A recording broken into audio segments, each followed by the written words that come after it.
ஜோதிட சொந்தங்கள் அனைவருக்கும் இனிய வணக்கம். நான் உங்கள் பிரம்ம விஜயன்.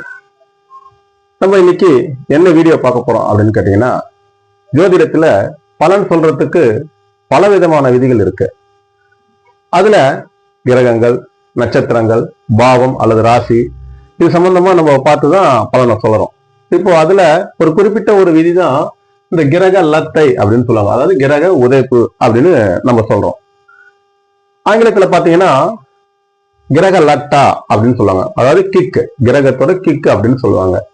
சரி, இப்ப அந்த கிரக உதைப்புனா என்ன, அதாவது கிரக லத்தைனா என்ன, அது ஒரு ஜாதகத்துல பலன் சொல்லும் போது எந்த விதமான தாக்கத்தை ஏற்படுத்துது அப்படின்னு தான் நம்ம இந்த வீடியோல பார்க்க போறோம். வாங்க வீடியோக்குள்ள போகலாம்.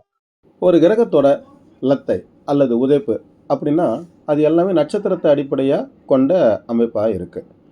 ஒவ்வொரு கிரகமும் பார்த்திங்கன்னா அதோட கோச்சார அடிப்படையில் ஒரு நட்சத்திர உதைப்பை கொண்டிருக்கும். அதாவது ஒரு கோச்சார கிரகம் ஜனன ஜாதகத்தில் இருக்கிற சந்திரன் அல்லது லக்னம் என்ற நட்சத்திரத்திற்கு குறிப்பிட்ட எண்ணிக்கையில் உதைப்பாக இருக்கும். அப்படி இருந்ததுன்னா அந்த கிரகத்தோட காரகத்துவம் தொடர்பான பிரச்சனைகள்லாம் ஏற்படும். இதுதான் கிரக லத்தை அல்லது உதைப்பு அப்படின்னு நம்ம சொல்கிறோம். இந்த கிரக உதைப்பு பார்த்திங்கன்னா தசாபுத்தி காலங்களிலும் பெரிய பாதிப்பை ஏற்படுத்தும். இப்போது கிரக உதைப்பு பார்த்திங்கன்னா முன்னோக்கி உதைப்பு மற்றும் பின்னோக்கி உதைப்பு அப்படின்னு ரெண்டு வகையாக பிரிச்சிருக்காங்க. அதாவது முன்னோக்கி உதைப்பு அப்படின்னா ஒரு கிரகம் நிற்கிற நட்சத்திரத்திலிருந்து முன்னாடி எண்ணணும். அதாவது இப்போ சூரியன் கொடுத்துருக்காங்க, சூரியன் அஸ்வினியில் இருக்குது அப்படின்னு வச்சோம்னா, இப்போ அஸ்வினிலிருந்து முன்ன 12 நட்சத்திரம் எண்ணணும். அஸ்வினி, பரணி, கார்த்திகை, ரோகிணி அப்படின்னு எண்ணணும். இப்போ பின்னோக்கி உதைப்பு பார்த்தீங்கன்னா சந்திரன் 22வது நட்சத்திரம் அப்படின்னு கொடுத்துருக்காங்கன்னா, இப்போ உதாரணத்துக்கு சந்திரன் அஸ்வினியில் இருந்தாங்கன்னா பின்னாடி அஸ்வினி, ரேவதி, உத்திரட்டாதி, பூரட்டாதி அப்படி பேக்கில் போகணும். இது பின்னோக்கி உதைப்பு அப்படின்னு சொல்லுவாங்க. அப்படி எண்ணி வரும்போது அந்த சூரியனிலிருந்து 12வது நட்சத்திரமா உங்கள் ஜென்ம நட்சத்திரமோ அல்லது உங்கள் லக்ன நட்சத்திரமோ வந்துச்சுன்னா அந்த சூரியன் உங்களுக்கு உதைப்பாக இருக்குது அப்படின்னு நம்ம சொல்லலாம். அதே மாதிரி ஒவ்வொரு கிரகத்துக்கும் இப்போ முன்னோக்கி உதைப்பில் பாருங்கள், சூரியன், செவ்வாய், குரு, சனி 12வது, 3வது, 6வது, 8வது நட்சத்திரமாக இருக்குது. அதேமாதிரி பின்னோக்கி உதைப்பில் சந்திரன் 22வது நட்சத்திரம், புதன் 7வது நட்சத்திரம், சுக்கிரன் 5வது நட்சத்திரம், ராகு, கேது 9வது நட்சத்திரமாக இருக்குது. இப்படி எண்ணும்போது உங்கள் ஜென்ம நட்சத்திரத்திலிருந்தோ அல்லது உங்கள் லக்ன நட்சத்திரத்தில் இருந்தோ இந்த கிரகங்கள் இருந்ததுன்னா அந்த கிரகம் உதைப்பில் இருக்குது அப்படின்னு நம்ம சொல்லலாம். சரிங்களா? சரி, இப்போ கிரகங்கள் உதைப்பில் இருந்தால் என்னென்ன பலன்களை கொடுக்கும் அப்படின்னு பார்க்கலாம். இப்போ சூரியன் உதைப்பாக இருந்ததுன்னா அப்போ பார்த்தீங்கன்னா ஜாதகருக்கு தந்தையுடனான பிரச்சனை ஏற்படும் அல்லது ஜாதகரின் தந்தைக்கு உடல்நலக்குறைவு ஏற்படும். ஜாதகருக்கு அரசாங்கம் அல்லது அரசாங்க அதிகாரிகளால் இல்லை வேலை செய்கிற இடத்துல மேலதிகாரிகளால் பயம் அல்லது இழப்பு ஏற்படலாம். பதவி இழப்பு அல்லது பதவி உயர்வு தொடர்பான பிரச்சனைகள்லாம் ஏற்படும் வாய்ப்புகள் அதிகம். அந்தஸ்து மற்றும் பெயர் கெட்டு களங்கம் ஏற்பட வாய்ப்புண்டு. ஜாதகருக்கு உடல்நலக்குறைவு ஏற்படவும் வாய்ப்புகள் அதிகம். பண தட்டுப்பாடு ஏற்படும்.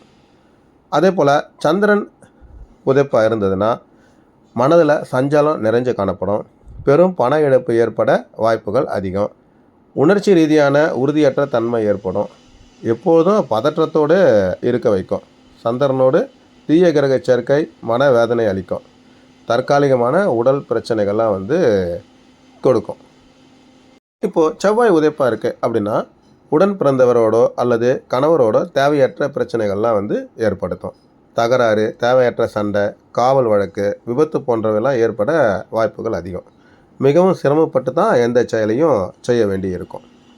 அதே புதன் உதைப்பாக இருந்ததுன்னா ஆவணங்கள் தொடர்பான அதாவது டாக்குமெண்ட் சம்மந்தமான பிரச்சனைகள்லாம் ஏற்படும். தேவையற்ற வாக்குவாதம், மனக்கசப்பு இதெல்லாம் ஏற்படும். தொழில் மற்றும் வர்க்கத்தில் சிக்கல்களை சந்திக்க நேரிடும். உறவினர்களிடமும் தகராறுகள் ஏற்பட வாய்ப்பு உண்டு.